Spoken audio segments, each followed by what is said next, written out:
Bonjour à tous, on va voir dans cette leçon comment multiplier des fractions entre elles. Pour multiplier des fractions entre elles, il n'y a rien de compliqué puisqu'en effet, on va multiplier ensemble les numérateurs, c'est ce que j'ai écrit ici, et on va multiplier ensemble les dénominateurs. Alors bien évidemment, les dénominateurs doivent être différents de 0. Et le résultat obtenu, on va à chaque fois systématiquement chercher à savoir si on ne peut pas le simplifier au maximum. Commençons de suite avec un premier exemple avec la multiplication suivante. Donc comme on l'a dit, pour multiplier des fractions, il n'y a aucun piège puisqu'il faut multiplier les numérateurs entre eux et les dénominateurs entre eux. Alors moi ce que j'aime bien faire, c'est faire une grande barre de fractions. Ensuite, je regarde les numérateurs et je les multiplie entre eux. Donc je recopie finalement la multiplication en haut, donc c'est-à-dire 2 fois 4. Ça c'est pour la partie numérateur. Et on multiplie également les nombres des dénominateurs. Donc en bas, on va faire 3 fois 5. Et c'est à cette étape intermédiaire qu'on va se poser 2 secondes et chercher à savoir si je ne peux pas déjà simplifier ma fraction, c'est-à-dire chercher des facteurs communs en haut et en bas. Bon, ici j'ai 2, c'est un nombre premier, je ne peux pas le simplifier davantage. 2. 4, je pourrais le décomposer en 2 fois 2, mais c'est intéressant de le faire si je peux avoir du 2 au dénominateur. Bon, 3 et 5, ce sont des nombres premiers, je ne peux pas les décomposer davantage. Donc ici, je ne peux pas simplifier plus cette fraction-là, donc on va passer directement au calcul final. Donc finalement, 2 fois 4, ça me donne 8 au numérateur et 3 fois 5, 15. Donc finalement, le résultat de tout ceci, c'était 8/15e. On continue avec l'exemple suivant. Alors ensuite, quand on a compris la technique, eh bien c'est extrêmement simple. Donc ici, on va faire 11/2 fois 3/5. Donc j'écris une grande barre de fractions. Au numérateur ici, je vais donc les multiplier entre eux. Donc 11 fois 3. Et je multiplie les dénominateurs entre eux. C'est là qu'on se pose pour voir si on ne peut pas simplifier, si on n'a pas des facteurs communs ou est-ce qu'on peut faire en apparaître en haut et en bas. Bon, 11, 3, 2 et 5, ce sont des nombres premiers. Je ne peux pas les décomposer davantage. J'ai aucun facteur commun en haut et en bas. Donc ici, je vais passer directement au calcul final, c'est-à-dire 11 fois 3, 33. Et enfin, 2 fois 5, 10. Donc là, le résultat, c'était donc 33/10. Je ne peux pas simplifier davantage cette fraction. On continue ici avec une petite variante puisque cette fois on va multiplier un nombre entier avec une fraction. Alors pourquoi j'ai pris cet exemple? Parce que ici il ne faut pas se laisser perturber par le fait qu'il y ait un nombre entier.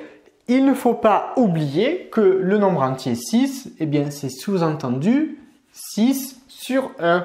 Et là, après, on applique bêtement la formule ici. Donc, je multiplie les numérateurs ensemble, c'est-à-dire 6 fois 5. Donc ça, c'est pour la partie numérateur. Et en bas, j'ai donc 1 fois 12. Alors, je ne vais pas écrire 1, ça n'a pas de sens.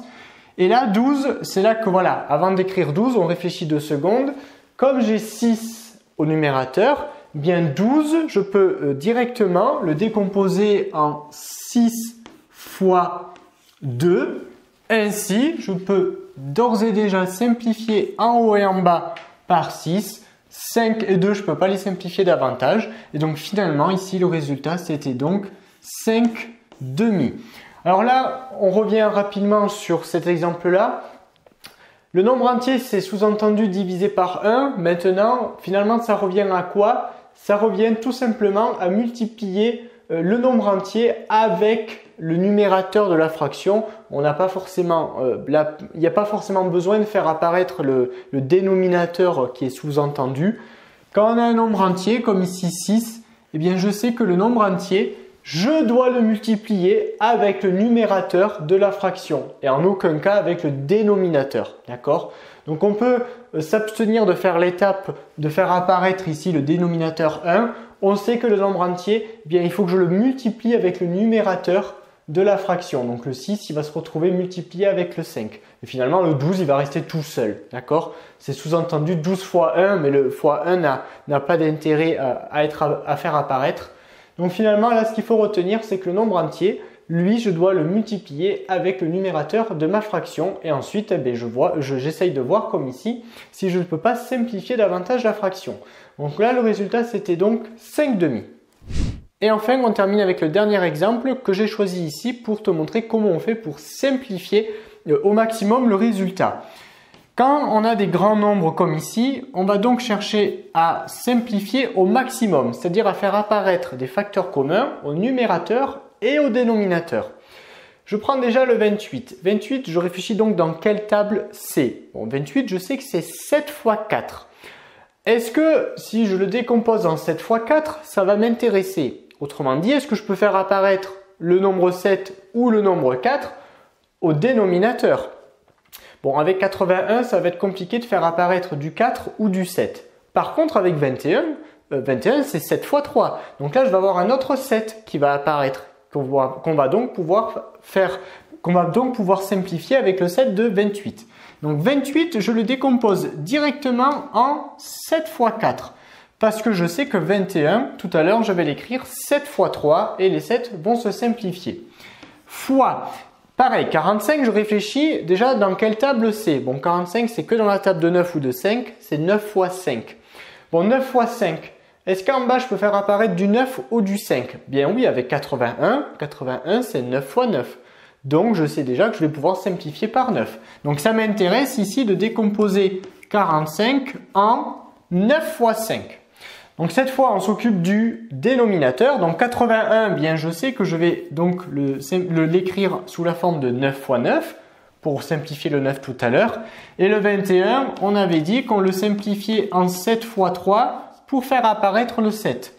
Donc là, je regarde ce que j'ai en commun en haut et en bas. J'ai un 7 ici, un 7 ici. Je peux simplifier. J'ai un 9 ici et un 9 ici. Je peux simplifier. Bon, 5, 3, ce sont des nombres premiers, donc je ne peux pas les simplifier davantage. 4, c'est 2 fois 2, mais ça m'intéresserait de le décomposer en 2 fois 2 si je pouvais faire apparaître le nombre 2 en bas. Avec 3, ce n'est pas possible et avec 9, ce n'est pas possible. Donc ici, il n'y a pas d'intérêt à décomposer davantage le nombre 4. Bon, 5 et 3 sont des nombres premiers, donc on ne peut pas. 9, c'est 3 fois 3, mais là, c'est pareil. Ça serait intéressant de décomposer le 9 en 3 fois 3 si j'avais du 3 au numérateur. Bon, là, j'en ai plus. Donc finalement, ici, a priori, j'ai fini de simplifier au maximum la fraction. Donc on va maintenant réaliser les calculs finaux. Donc ici, 4 fois 5, 20. Et enfin, 9 fois 3, 27. Cette leçon est désormais terminée. Abonne-toi à la chaîne pour ne rater aucune de nos prochaines vidéos et on te dit à très vite dans une autre leçon de Petit Savant.